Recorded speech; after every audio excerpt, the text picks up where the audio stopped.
Section 10.5, damped harmonic motion. So in simple harmonic motion, an object oscillates with a constant amplitude. We imagine it would oscillate that way for all of time. And this is often approximately true even in realistic scenarios, that it does have a pretty constant amplitude for a reasonable amount of time. Eventually, most things stop moving. But because in reality, friction or some other energy dissipating mechanism is always present, and the amplitude will decrease as time passes.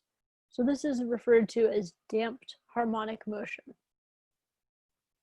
And in some cases you don't want it to, but there are other cases where you do want the oscillation to be damped out.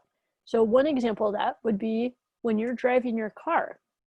You have shock absorbers that help to absorb the impact of a bump in the road. And after that, your car can oscillate up and down.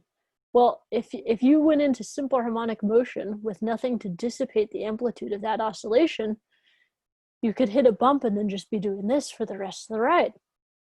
And that would be a bit of a bummer, right? We don't really want to go up and down all that often.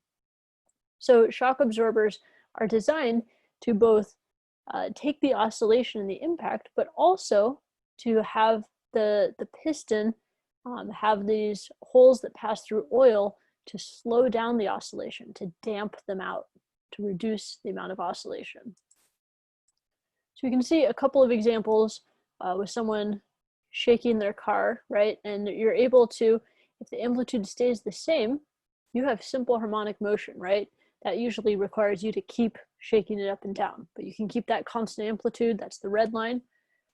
2 and 3 are known as underdamped, in which case the amplitude is decreasing as time passes, but it's taking a long time to reduce that oscillation down to 0.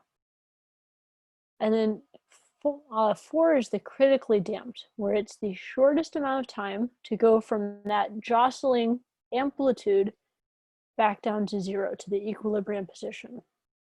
It's possible if you have too much damping, if you reduce the oscillation too much, that you actually overdamp the system and it takes even longer to return to equilibrium. So it's a smooth process, but you aren't getting back to where you want to be. So this is something that is actually tuned to in cars so that they're critically damped, so that you get the oscillation, but then as quickly as possible, you're right back to your equilibrium state. And you aren't underdamped where you just keep going up and down, and you aren't overdamped where it takes you a long time to get back to that equilibrium. So this is just to introduce some of the ideas out there and give you a conceptual overview of them. The actual mathematics involving damping are a bit more involved, so we won't be getting into them here. Another section that's similar to damped harmonic motion is driven harmonic motion and resonance, section 10.6. So when you apply a force to an oscillating system at all times, the result is driven harmonic motion, right? So the driving force can be set to match, have the same frequency as the spring system, and always point in the object's velocity. So if we imagine having our system again, right, you could get it oscillating, perhaps.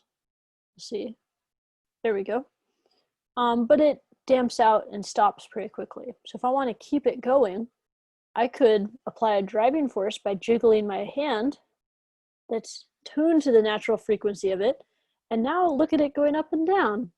Oh, it's doing great there, right? And that's just because I'm able to apply just the right force at just the right time to drive the motion of this. If I adjust it to random times, then this kind of bounces around and shakes and doesn't really do nearly as much. So the driving force can create nice simple harmonic motion and keep it going. It can overcome the natural damping to the system. And when you can get that driving force to be the same frequency as the spring system and always going with the velocity so that it is going up and down so nicely, you can reach the condition known as resonance.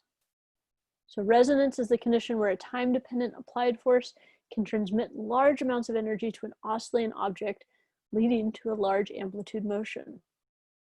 So resonance occurs when the frequency of the applied force matches the natural frequency at which the object will oscillate, right? So I'm not just shaking my hand willy-nilly, which doesn't do a whole lot here.